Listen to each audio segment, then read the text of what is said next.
সুপ্রিয় দর্শক দেখেন, অবশেষে পাওয়া গেল জল্লাদ শাহজাহানকে বিয়ে করতে চাওয়া সেই তরুণী। আচ্ছা, তুমি জল্লাদ শাহজাহানকে কেন বিয়ে করতে চাও? কারণ তাকে আমার ভালো লাগে। হ্যাঁ, তাকে ভালো লাগে। তাকে ভালো লাগে? হ্যাঁ। তার কি দেখে তোমার ভালো লাগে? কারণ ওইটু যতই ও বিবাহিত হোক, বয়স্ক হোক, কারণ ও যত মানে আমি শুনছি যে ফাঁসিও দিত, রেজল, কিন্তু কোনো ভালো মানুষকে তো ফাঁসি দেয় নাই। যে অন্যায় করছে তাকেই ফাঁসি দিছে, কিন্তু ও জানি না তবুও তাকে কেন এত খারাপ বলা হয়। কিন্তু আমার কাছে আমি মনে করি উনি খারাপ না, কারণ উনি আইনের পক্ষবাদী, মানে আইন দিয়েই কথা বলে। কারণ উনি ভালোর জন্য, যারা দোষ করে তারে শুধুমাত্র উনি শাস্তি দেয়।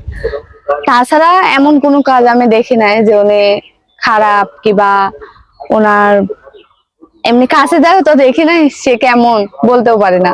কিন্তু দূর থেকে শুনি উনি বলে অনেক খারাপ, কিন্তু তবুও ওনাকে আমার ভালো লাগে। আচ্ছা, তার তো বউ আছে, আপনি হয়তো দেখেছেন কিছুদিন আগে আমরা দেখছি যে তার বউয়ের সাথে ঝামেলা চলছে। তার জল্লাদ শাহজাহানের বউকে সে 10 লক্ষ টাকা দিছিল, সেই টাকা নিয়ে সে চলে গেছে। আচ্ছা, জল্লাদ শাহজাহানের বউ থাকা সত্ত্বেও কি তাকে আপনি বিয়ে করতে চান? হ্যাঁ, করবো না কেন। আর সুপ্রিয় দর্শক, এই ভিডিওটা যে যেখান থেকে দেখছেন অবশ্যই শেয়ার করে দিবেন। আপনারা শুনলেন, হ্যাঁ, করবো। আসলে কি জল্লাদ শাহজাহানকে বিয়ে করবেন, না এরকম বয়স্ক মানুষজনকে আপনার ভালো লাগে, মানে বয়স্ক পুরুষকে আপনার ভালো লাগে? না, সবাইকে ভালো লাগে না, সবাইকে ভালো লাগে না। এই যে আপনার তিশা মুস্তাফকে দেখছেন, আসলে তার কাছ থেকে কি আপনি এই জায়গা পেলেন নাকি যে তারা তো সুখে আছে?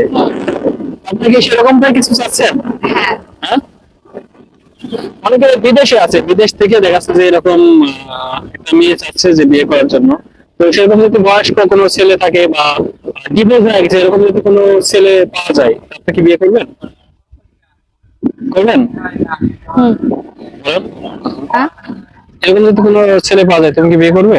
হ্যাঁ, করবো না আচ্ছা কেন। বলো, তুমি আসলে কেন বয়স্ক ছেলেকে বিয়ে করতে চাচ্ছো সেটা একটু বলো।